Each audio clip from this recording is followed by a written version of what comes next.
getting to hear that the Prime Minister is just about, in fact, he's addressing the rally right now as I speak. Let's just listen to the Prime Minister.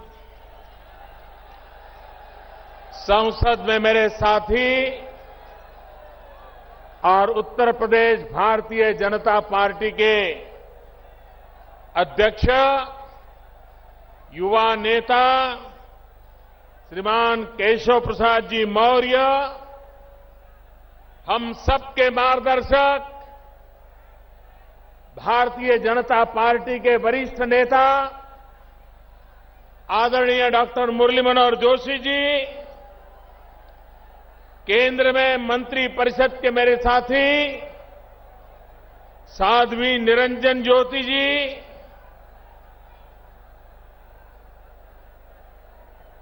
संसद में मेरे साथी श्री ओम जी, श्री देवेंद्र सिंह जी, केंद्र में मंत्री परिषद के मेरे साथी श्रीमान राजीव प्रताप रूडी जी, विधायक एवं महासचिव श्री सलील बिश्नोई जी, प्रदेश सचिव श्रीमान स्वतंत्र देव पटेल जी,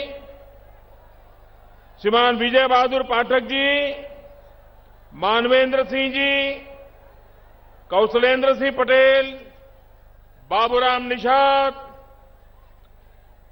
श्रीमती कृष्णा पासवान जी, प्रकाश शर्मा जी, सुरेंद्र मैथानी जी, अरुण पाठक जी, राहुल अग्निहोत्री जी, सत्यदेव पचौरी जी, श्रीमती अनीता गुप्ता जी, श्री रघुनंदन भदौरिया जी, रामशरण कटियार जी, सतीश महाना जी, श्रीमान हरद्वार दुबे जी और विशाल संख्या में पधारे हुए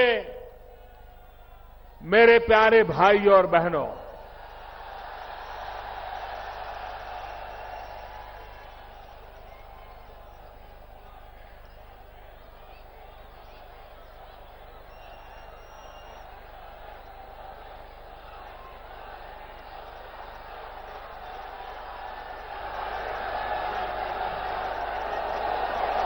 पिछले कुछ दिनों में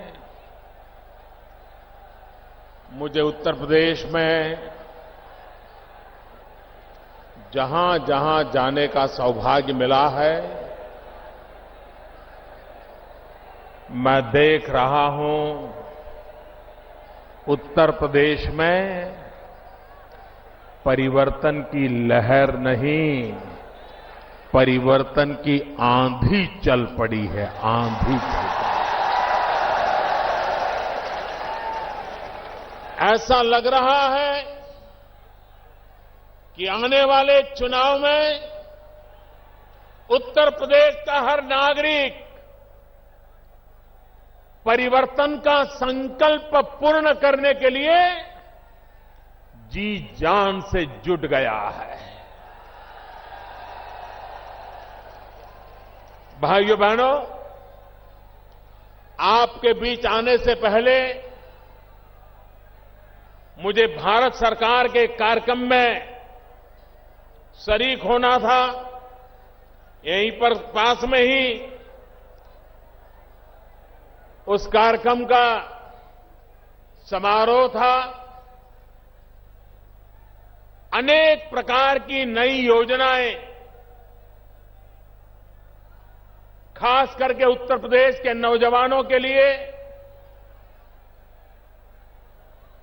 देश के नौजवान जिसके पास ऊर्जा है, ऐसे ऊर्जावान नौजवानों के हाथ में अगर हुनर आ जाए तो मेरा देश का ऊर्जावान नौजवान पूरे भारत को नई ऊर्जा दे सकता है, नई गति दे सकता है, विकास की नई उड़ान दे सकता है।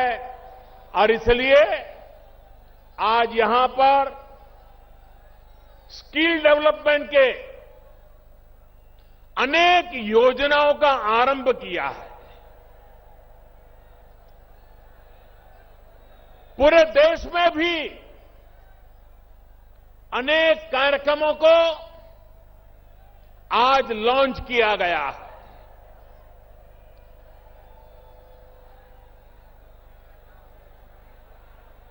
देश और दुनिया में आने वाले दिनों में जिनके पास युवा धन है, युवा शक्ति है, वे विश्व में अपनी ताकत दिखा सकता है, अपना अस्तित्व दुनिया के लिए उपकारक सिद्ध कर सकता है। भारत आज सौभाग्यशाली है कि भारत के पास 35 से कम आयु की संख्या 65% से ज्यादा है। जो देश नौजवान हो, जिस देश के पास ऊर्जावान युवा हो, वह देश दुनिया के सामने अपनी ताकत का परिचय करवा सकता है। लेकिन वो तब संभव होता है जब उसके हाथ में हुनर हो, काम का अवसर हो, देश में गति हो, विकास की उड़ान हो। तो भाइयों बहनों, भारत में गरीबी को खत्म करने में देर नहीं लग सकती। भाइयों बहनों, ये ताकत मेरे देश के युवा में है। आज हमने गैस पाइपलाइन का भी लोकार्पण किया, बिजली के लिए एक सबस्टेशन का भी लोकार्पण किया। ये प्रोजेक्ट एक प्रकार से ऊर्जा के प्रोजेक्ट हैं, एनर्जी के प्रोजेक्ट हैं। ये प्रोजेक्ट भी आर्थिक बदलाव लाने में ऊर्जा का काम करते हैं।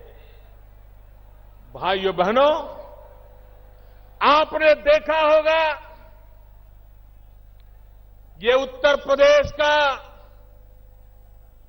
अधिकार है, ये उत्तर प्रदेश का गौरव है कि उत्तर प्रदेश ने देश को स्थिर सरकार देने में बहुत बड़ा योगदान दिया है। 30 साल तक देश में स्थिर सरकार नहीं थी। समझौते से गाड़ी चल रही थी, निर्णय नहीं होते थे। पूरी देर एक को संभालो तो दूसरा नाराज, दूसरे को संभालो तो तीसरा नाराज। वो अपनों को संभालने में लगे, देश को संभालने के लिए उनके पास समय नहीं था, देश को संभालने के लिए उनकी प्रायोरिटी नहीं। भाइयों बहनों, आज दिल्ली में आपने ऐसी सरकार बनाई है जो सरकार गरीबों को समर्पित है। पहले दिन से हमने जो जो योजना लाए हैं, वो सारी योजनाएं इस देश के गांव, गरीब, किसान, दलित, पीड़ित, शोषित, वंचित, माताएं, बहनें, युवा, उन्हीं के जीवन में बदलाव लाने के लिए हमारी सभी योजनाएं केंद्रित है। मैं हैरान हूं,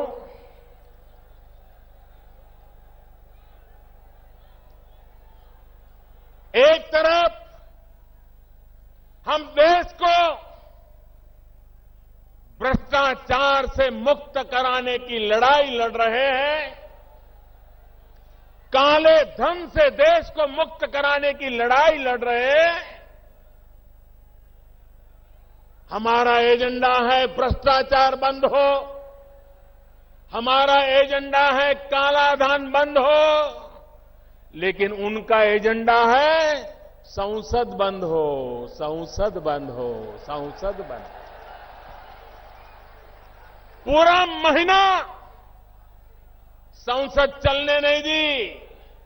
ये संसद क्यों चलने नहीं दी भाई? पार्लियामेंट में चर्चा क्यों नहीं की? राष्ट्रपति के कहने के बाद भी हो हल्ला करते रहे, नारे बुलाते रहे। ये इसलिए करते थे कि जिन मुद्दों पर सरकार चर्चा चाहती थी, इससे वो भाग रहे थे, डर रहे थे। अब तक जिन्होंने सरकारें चलाई हैं, उनके लिए हिसाब देना जरा महंगा पड़ रहा था और इसलिए संसद में हो हल्ला करो, नारेबाजी करो, स्पीकर महोदय पर कागज के टुकड़े फेंको, यही काम करते रहे। अरे म्युनिसिपैलिटी में चुने हुए लोग भी ऐसा व्यवहार करने से पहले 50 बार सोचते हैं। देश की संसद को, उसकी गरिमा को अपने राजनीतिक स्वार्थ के लिए चोट पहुंचाने का प्रयास, मेरे देशवासियों, ये बातें सामान्य नहीं है, गंभीर है। देशवासियों को समझना होगा। संसद पहले भी रुकती थी, संसद में पहले भी रुकावटें आती थी, लेकिन तब रुकावटें आती थी क्योंकि विरोधी दल मिलकर के बेईमानों के खिलाफ लड़ाई लड़ना चाहते थे, घोटालों को उजागर करना चाहते थे, घोटालेबाजों को सजा मिले इसकी मांग कर रहे थे और इसलिए कभी कभी संसद में व्यवधान आते थे। पहली बार देश में ऐसा हुआ कि बेईमानों की मदद करने के लिए कुछ लोग संसद में नारे बोल रहे थे। सरकार बेईमानों को ठिकाने लगाने में लगी थी, विरोधी दल बेईमानों को बचाने के लिए एकजुट हो रहे थे। देश आज दो हिस्सों में बटा हुआ है। एक तरफ मुट्ठी भर वो नेता है जो काले धन को, भ्रष्टाचार को, बेईमानी को बचाने में लगे हुए हैं और दूसरी तरफ पूरा हिंदुस्तान है जो ईमानदारी के रास्ते पर चलने के लिए कुछ भी सहने को तैयार है।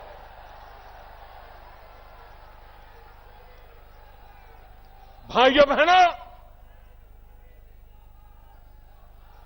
ये भ्रष्टाचार, ये काला धन, काला मन, काला कारोबार, यही है जिसने मध्यम वर्ग का शोषण किया है और गरीबों के हक को छीना है। भाइयों बहनों,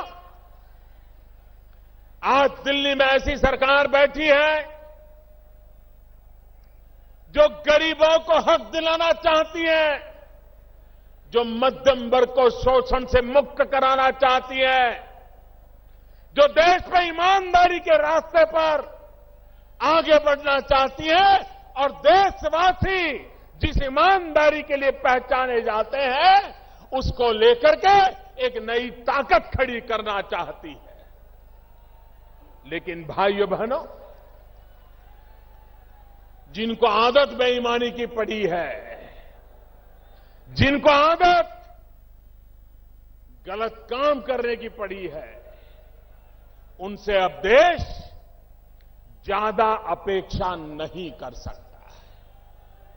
और इसलिए मेरे प्यारे देशवासियों, मेरे प्यारे भाइयों बहनों, ये परिवर्तन की आग, ये परिवर्तन की ललक, पूरे उत्तर प्रदेश में परिवर्तन की आंधी क्यों आई है?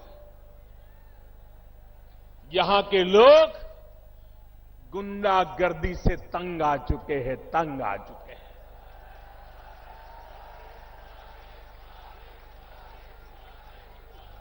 हर कोई गुंडागर्दी कर रहा है। सरकार में बैठे लोग गुंडागर्दी करने वालों को सह दे रहे हैं भाइयों, तो सामान्य मानवी जाएगा कहां? उसका मकान छीन ले, उसकी जमीन छीन ले, वो जाएगा कहां? भाइयों बहनों, जब तक लखनऊ में सरकार नहीं बदलोगे, ये गुंडागिर्दी करने वाले ठिकाने नहीं लगने वाले। सामान्य मानवी को परेशान करने वाले लोग चुप बैठने वाले नहीं हैं। और इस चुनाव में भी ये गुंडागिर्दी पालने वाले और गुंडागिर्दी करने वाले बेखौफ होकर के चुनाव में अनाप शनाप सब कुछ करने पर तुले होंगे, लेकिन ईमानदारी के रास्ते पर चलने वाला हिंदुस्तान का नेक दिल इंसान उत्तर प्रदेश के भविष्य के लिए संकल्पबद्ध होकर के परिवर्तन ला करके रहने वाला है, ये मैं साफ देख रहा हूं। भाइयों बहनों,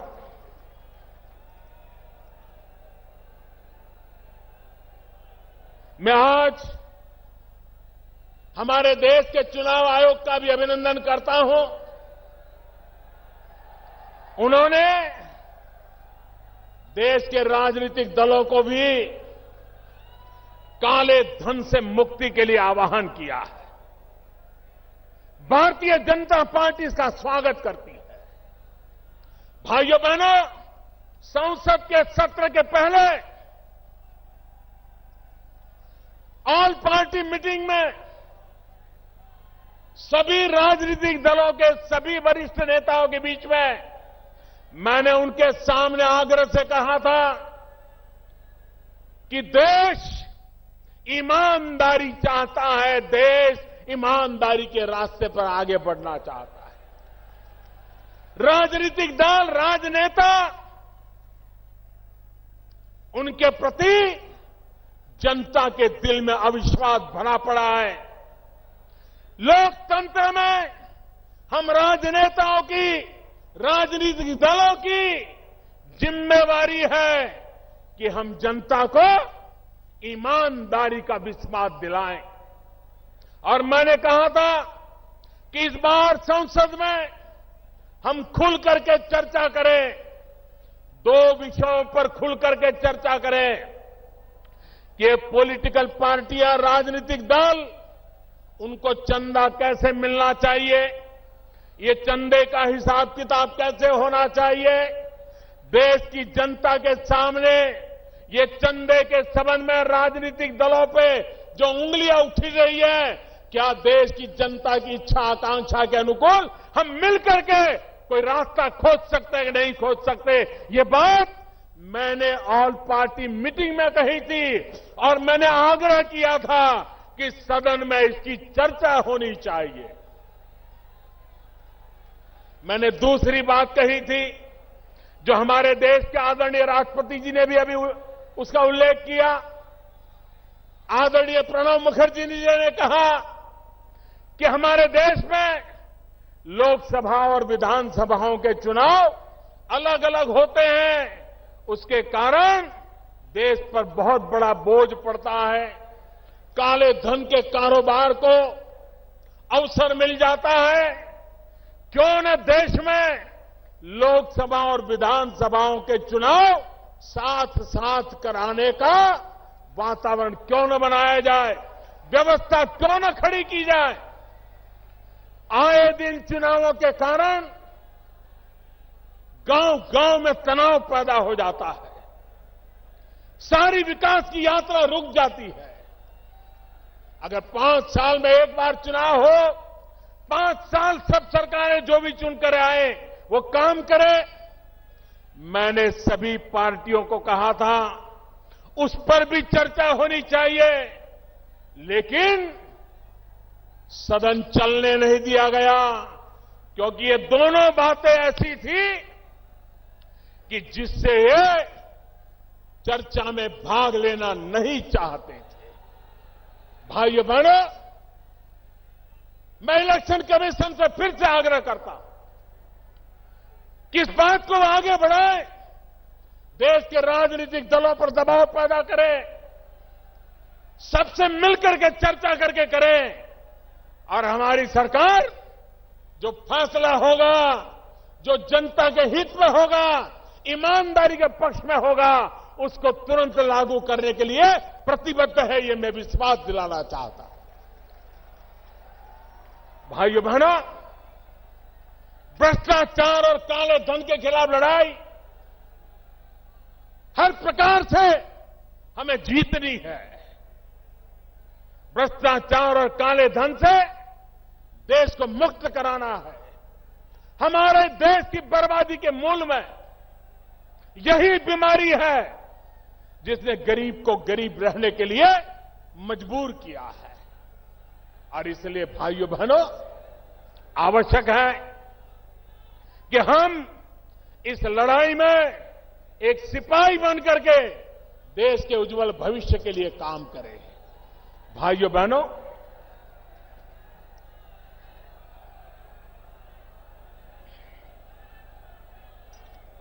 आठ नवंबर को हमने नोटबंदी का निर्णय किया। आप जानते हैं कैसे कैसे लोगों के पसीने छूट गए हैं, जिन्होंने गरीबों का लूटा है। वे आज परेशानियां झेल रहे हैं, रास्ते खोज रहे हैं। गरीबों के घर जाकर के कतार लगा के खड़े हो गए थे कि मेरे पैसे हैं, कुछ तुम रख लो, बैंक में जमा कर दो ताकि मैं बच जाऊं। भाइयों बहनों, जब 1000 की नोट थी तो 100 की नोट को कोई पूछता नहीं था। अब 1000 और 500 की चली गई तो 100 वालों की ताकत बढ़ गई, ताकत बढ़ गई। वो भी दिन थे जब बड़े बड़े लोगों की पूछ होती थी, छोटे लोगों को पूछना नहीं था।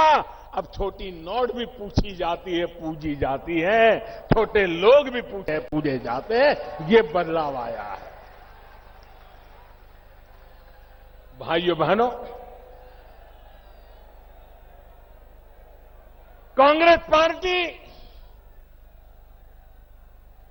35 साल पहले जो कानून बनाया था पॉलिटिकल पार्टियों के हिसाब किताब के संबंध में, हमारी सरकार ने उसमें फुल स्टॉप कॉमा को भी हाथ नहीं लगाया है। और कल मैंने देखा कांग्रेस के नेता हमें बदनाम करने के लिए उछल पड़े थे। मैं जरा कांग्रेस वालों को याद कराना चाहता हूं, कांग्रेस पार्टी के लोग सीना तान करके मीडिया के सामने बोलते थे, बेशर्मी के साथ बोलते थे। जब सीताराम केसरी कांग्रेस पार्टी के कोषाध्यक्ष हुआ करते थे, परमानेंट कोषाध्यक्ष थे, और सीताराम केसरी कैसे कोषाध्यक्ष थे तो खुद कांग्रेस के लोग बोलते थे, न खाता न वही, जो केसरी कहे वो ही सही। न खाता न वही, केसरी कहे वो ही सही। ये तो उनके हिसाब किताब के तरीके थे। देश की जनता को कभी हिसाब न देना, भ्रष्टाचार पनपे तो पनप देना, खुद के फायदे में जो हो वो करते रहना, इसी का परिणाम है कि देश तबाह हो गया है। भाइयों बहनों, हम विकास की नई ऊंचाइयों पर देश को ले जाना चाहते हैं। आप मुझे बताइए,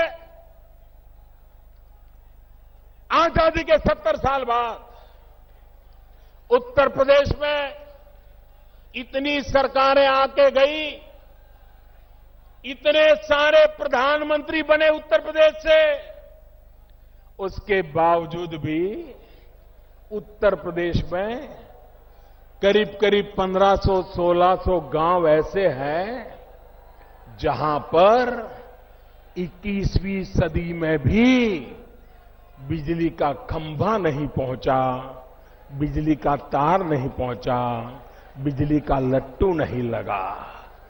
क्यों भाई?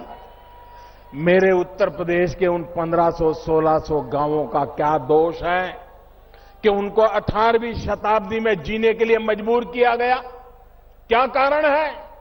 भाइयों बहनों, मैंने लाल किले पर से आह्वान किया था पिछले वर्ष, और मैंने कहा था 1000 दिन में हिंदुस्तान के जो 18,000 गांव, जिसमें उत्तर प्रदेश के 1500-1600 गांव है, 1000 दिन में मैं बिजली पहुंचा दूंगा। भाइयों बहनों, आज बड़े संतोष के साथ मेरे उत्तर प्रदेश के भाइयों बहनों को मैं कहना चाहता हूं, जो 1500-1600 गांव थे, उसमें अब 70-72 गांव बाकी रहे हैं। बाकी गांवों में बिजली पहुंच गई, लोगों ने बिजली घरों में लेना शुरू कर दिया। भाइयों बहनों, जो 70-72 गांव बाकी रहे हैं, उसमें भी 50 गांव ऐसे हैं जहां कोई लोग ही नहीं रहते, सिर्फ कागज पर गांव का नाम बचा है। एक प्रकार से सिर्फ 20-22 गांव बाकी है जिसका काम तेजी से चल रहा है। अगर यहां की सरकार रुकावट न डाले तो वो काम भी बहुत तेज गति से पूरा कर देंगे। ये मैं हिसाब आपको दे रहा हूं। भाइयों बहनों, एक समय था गैस का कनेक्शन लेना हो, गैस सिलेंडर लेना हो, तो कितने पापड़ बेलने पड़ते थे। ये माताएं बहनों ने तो कभी सोचा भी नहीं था, गरीब मां बहनों ने, कि कभी उनके घर में भी गैस का चूल्हा होगा, गैस का सिलेंडर होगा, और फटाक से खाना पका करके, खाना बच्चों को खिला करके रोजी रोटी कमाने के लिए जा पाएंगे। कभी सोचा तक नहीं। हमने बीड़ा उठाया है। 3 साल के भीतर भीतर हिंदुस्तान के गरीब परिवारों में गैस का कनेक्शन देना, गैस का सिलेंडर पहुंचाना, और लकड़ी के चूल्हे से सहज बर्बाद हो रही मां बहनों को बचाने का हमने बीड़ा उठाया है। और आज अकेले उत्तर प्रदेश में लाखों परिवारों में कोई भ्रष्टाचार की शिकायत नहीं है, कोई भाई भतीजेवाद की शिकायत नहीं है, कोई जातिवाद की शिकायत नहीं है। जिसका भी नाम गरीबी की रेखा के नीचे रिकॉर्ड पर लिखा है, 35 लाख से ज्यादा लोगों के घरों में गैस का कनेक्शन पहुंच गया, गैस का चूल्हा जलने लग गया, बच्चों को अच्छा खाना मिलना शुरू हो गया। भाइयों बहनों, अगर काम करना चाहे तो काम कैसे हो सकता है, इसका ये उदाहरण आप दे सकते हैं। भाइयों बहनों, ये उत्तर प्रदेश, कोई साल ऐसा नहीं जाता है जबकि गन्ना किसान परेशान न होता हो। मिले समय पर चालू न होना, गन्ना किसानों को पैसा नहीं मिलना, मिले देर से चालू करने के कारण गन्ने का वेट कम होता है, मिलों वालों को मुनाफा होता है। पहली बार भाइयों बहनों समय पर मिलें चालू हुई है, और गन्ना किसानों के 2013, 14, 15 में जो बकाया राशि 20-22 हजार करोड़ थी, उसको भुगतान करने में हमारी सरकार ने सफलता पाई है। भाइयों बहनों, ये काम होता है, और इसलिए हम देश के किसान को भी ताकत देना चाहते हैं। सॉइल हेल्थ कार्ड, यूरिया का निम कोटिंग, आप जानते हैं यूरिया का क्या उपयोग होता था। मैं जरा दिल्ली वालों को कहना चाहता हूं, दिल्ली वाले बड़े चाव से जो दूध पीते थे ना, उनको पता भी नहीं चलता था कि सही में गाय या भैंस का दूध कौन सा है और यूरिया से बना हुआ सिंथेटिक दूध कौन सा है, पता तक नहीं चलता था। यूरिया का उपयोग खेत में किसानों को मिलने के बजाय देश को बर्बाद करने पर तुले हुए मुट्ठी भर लोग उसमें से सिंथेटिक दूध बना करके दिल्ली के लोगों तक पहुंचा देते थे। अब हमने यूरिया का नीम कोटिंग कर दिया। अब यूरिया का नीम कोटिंग करने के कारण उसका सिर्फ एक ही उपयोग हो सकता है और वो जमीन में खेत में डालने के सिवाय कोई उपयोग नहीं हो सकता है। बताइए मेरे भाइयों बहनों, करोड़ों करोड़ों बच्चों की जिंदगी हमने बचाई कि नहीं बचाई? बताइए मेरे भाइयों बहनों, करोड़ों करोड़ों बच्चों की जिंदगी बचाई कि नहीं बचाई? एक निर्णय, नीम कोटिंग, यूरिया का नीम कोटिंग सिंथेटिक दूध बनाने वालों के धंधों पर चोट पहुंचा दी और देश के करोड़ों बच्चे जिनको इस प्रकार का यूरिया से बना हुआ दूध पिलाने के लिए मजबूर किया जाता था, उन बच्चों की जिंदगी बचाने का काम एक निर्णय से हमने कर लिया है भाइयों। ये नोटबंदी भी ऐसी है, एक निर्णय से अच्छों का खेल खत्म हो चुका है। कुछ लोगों को लगता था कि बैंक में पैसे डाल दिए तो सफेद हो जाएंगे। ये गलती कर गए, उनको पता नहीं था ये सरकार ईमानदारी की सरकार है, ईमानदारी के लिए सरकार है, ईमानदारों के कारण ये सरकार है। और इसलिए जो सरकार ईमानदारों के कारण हो, जो सरकार ईमानदारी के लिए हो, जो सरकार ईमानदारों के लिए हो, उस सरकार को कम मता किए फंस गए। उनको लग रहा था अब हमने टेक्नोलॉजी से ढूंढ रहे हैं कहां से रुपया आया, कब आया, वो आया था वो कौन था, सीसीटीवी कैमरा में देखा जा रहा है। और आपने देखा होगा दमादम रुपये पकड़े जा रहे हैं कि नहीं पकड़े जा रहे हैं। पहले कभी ये दृश्य देखा था? पहले कभी देखा था? ये लूटने वालों पर हाथ लगाने की किसी की ताकत थी? भाइयों बहनों, आज हिंदुस्तान के हर कोने में जिन्होंने देश के गरीबों के साथ खिलवाड़ किया है, उनका हिसाब मैं चुकता कर रहा हूं भाइयों। मैं जानता हूं इनकी ताकत कितनी है। जो लोग इतनी ताकत रखते हैं, बैंक के अफसरों को भी खरीद सकते हैं। भाइयों बहनों, वो कुछ भी कर सकते हैं, लेकिन मेरे देशवासियों, ये लड़ाई देश के ईमानदारों की लड़ाई है, देश के गरीबों की लड़ाई है। और ये सरकार ये लड़ाई जीत करके रहने वाली है, क्योंकि देश ईमानदारी की लड़ाई जीतना चाहता है। मेरे भाइयों बहनों, ये बात मैं भली भांति जानता हूं। इतना बड़ा देश, इतनी बड़ी जनसंख्या, इतना बड़ा कारोबार नोटों का और इतना बड़ा निर्णय, लोगों को क्या कुछ सहना पड़ा है, इसका मुझे पूरा अंदाज है। देशवासियों ने ये जो कुछ भी सहा है, देश के उज्जवल भविष्य के लिए सहा है। मेरे देशवासियों ने 8 नवंबर से आज तक भांति भांति के कष्ट झेले हैं, लेकिन मेरे देशवासियों, आपने जो कष्ट झेला है वो अपने स्वार्थ के लिए नहीं झेला है, देश के स्वार्थ के लिए झेला है, देश की भलाई के लिए झेला है। और इसलिए भाइयों बहनों, आपको कभी निराश होने का अवसर नहीं आएगा, क्योंकि इसके साथ ईमानदारी है, पवित्रता है, प्रामाणिकता है। भाइयों बहनों, मैंने पहले दिन से कहा है कि 50 दिन तक एक कठिनाई, भांति भांति की कठिनाइयां आती रहेगी। कभी कम दिखती होगी, कभी बढ़ती दिखती होगी।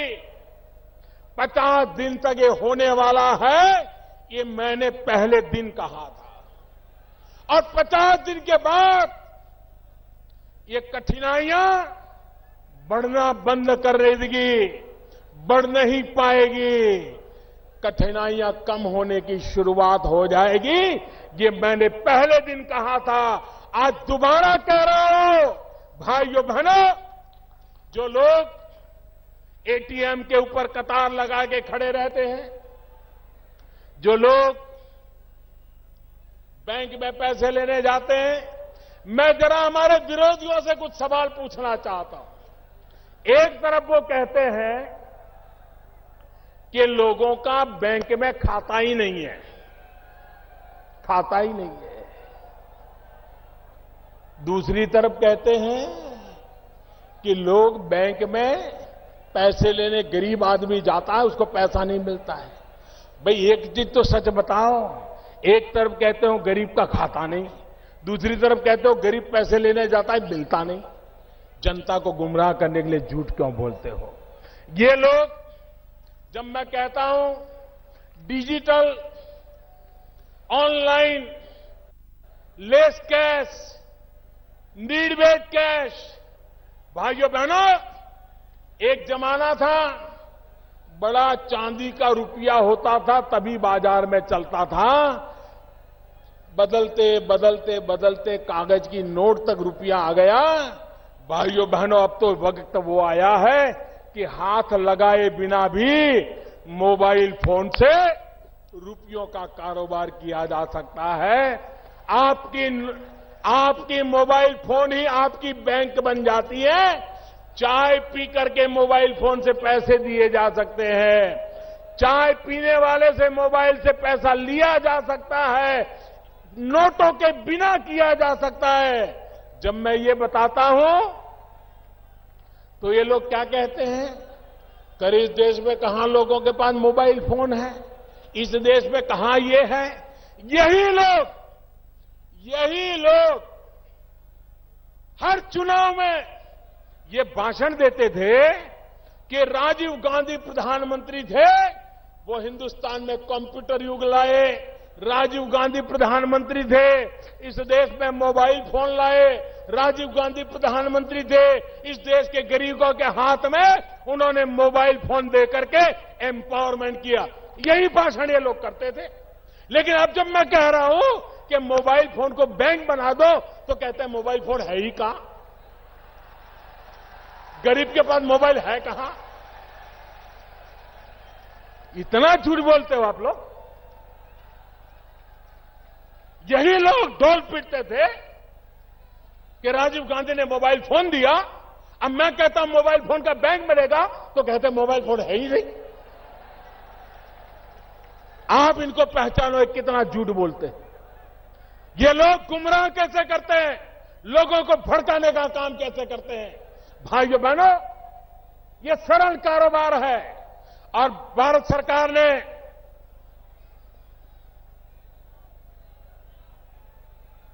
देश के गरीबों के लिए एक बहुत अच्छी योजना बनाई है। मैं ये योजना आपको बताता हूं, आप घर घर पहुंचाओगे, घर घर पहुंचाओगे, जोर से बताइए, घर घर पहुंचाओगे, हर दुकानदार को पहुंचाओगे, गांव गांव पहुंचाओगे, पक्का पहुंचाओगे। भारत सरकार ने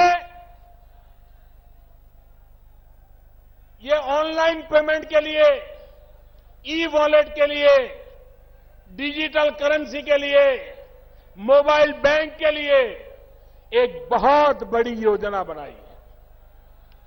25 दिसंबर क्रिसमस की गिफ्ट के रूप में इसकी शुरुआत होने वाली है। और योजना ये है कि 8 नवंबर से अब तक 25 तारीख तक अगर आपने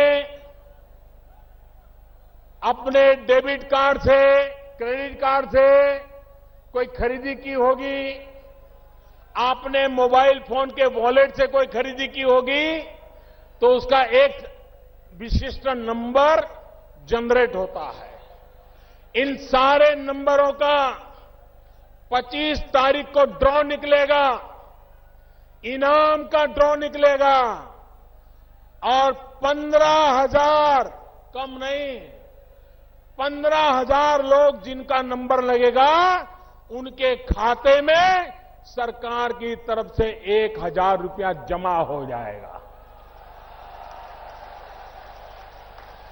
ये काम हर दिन होने वाला है, एक दिन नहीं, हर दिन होने वाला है, 100 दिन तक चलने वाला है।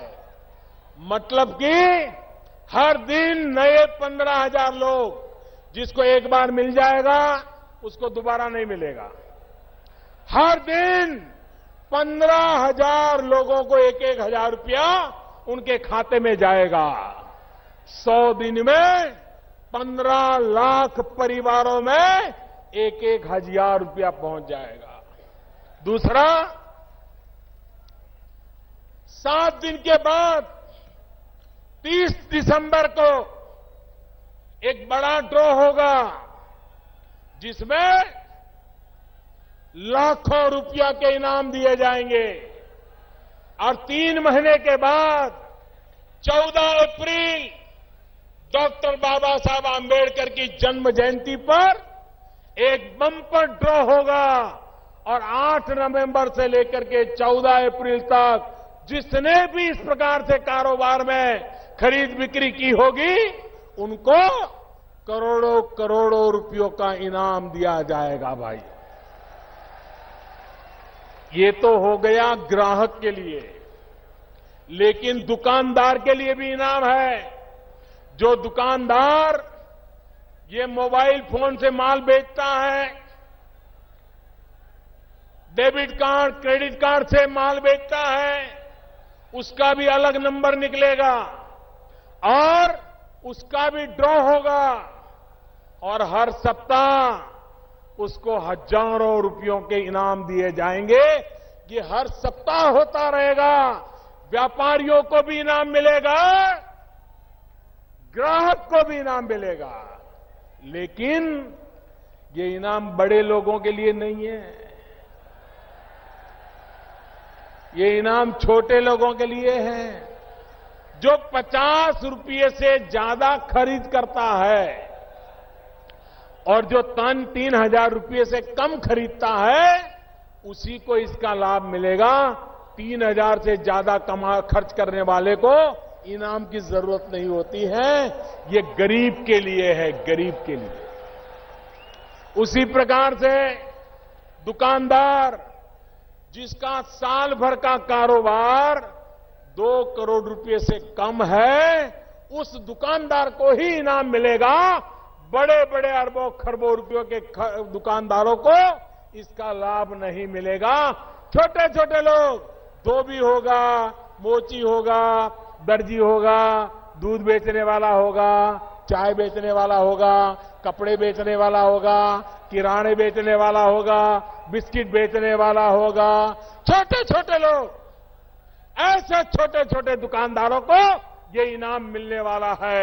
और इसलिए मेरे भाइयों बहनों, आप लोग ये कोशिश करेगा आपके गांव में भी इनाम आए, आपके गांव के लोग भी मोबाइल फोन से खर्च करने की आदत डालें, व्यापारी भी मोबाइल फोन से लेन देन करना शुरू करें। आप देखिए, भ्रष्टाचार और कालेबाजारी करने वालों के दिन समाप्त हो जाएंगे। भाइयों बहनों, फिर से कभी देश में काले धन की नौबत नहीं आएगी, फिर से इस देश में भ्रष्टाचार के खेल नहीं हो पाएंगे। ये काम हम सबको मिलकर के करना है। भाइयों बहनों, मैं आज इस कानपुर की धरती से देशवासियों को हृदय से अभिनंदन करना चाहता हूं। ये लड़ाई जीत हम इसलिए रहे हैं क्योंकि देश के करोड़ों करोड़ लोगों ने आशीर्वाद दिए हैं।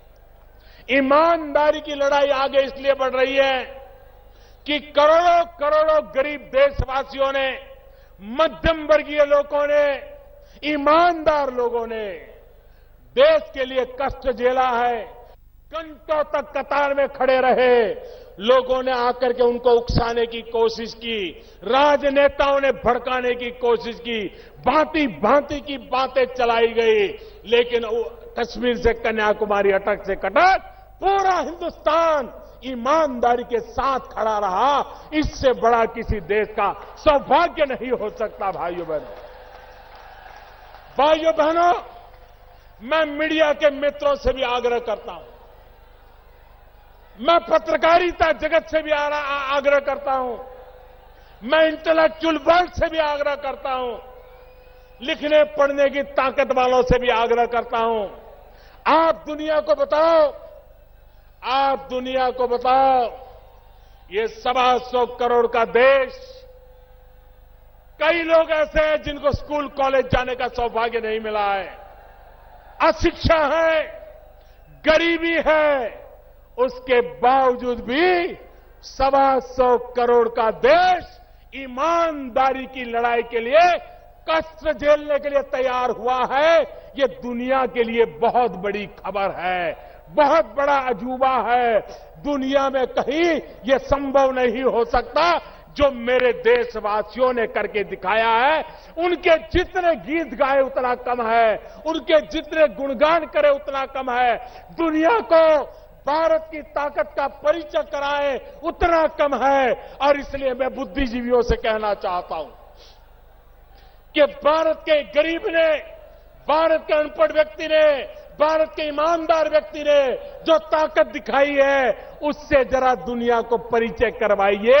ये मेरे देश की ताकत है, इसी ताकत से देश आगे बढ़ने वाला है।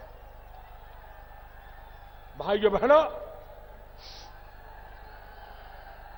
जब अच्छा करते हैं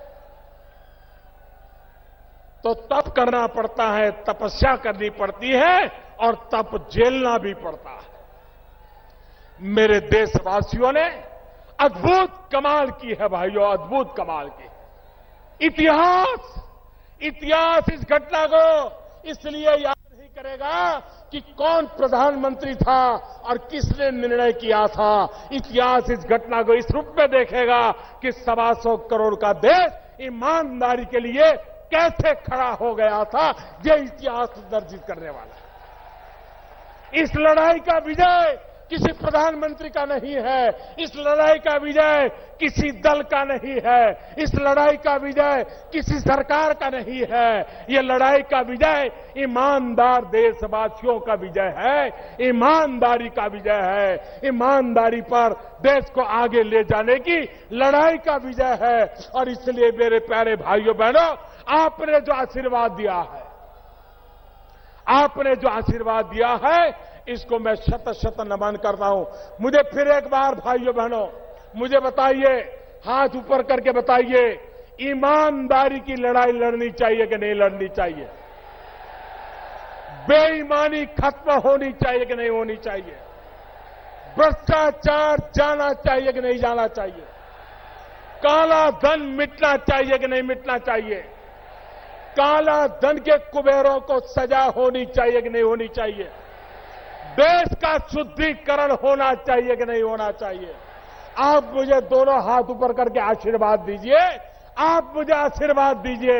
आप ही की ताकत के बदौलत, आप ही की ताकत के बदौलत ये देश जीतने वाला है, ये देश ईमानदारी के रास्ते पर चलने वाला है। भाइयों बहनों, आओ हम मिलकर के आगे बढ़े और जो सपना लेकर के निकले हैं उस सपने को पूरा करके रहे। बहुत बहुत धन्यवाद आपका। मैं आपका बहुत बहुत आभारी हूं। अब मैं आभार व्यक्त करने के लिए अपने प्रदेश महामंत्री। All right, that was the Prime Minister speaking in Kanpur, again thanking the people for bearing with what he calls as the inconvenience of a few days because of demonetization, again underlining the point that he thinks this is a step that is for the larger good with a short-term inconvenience.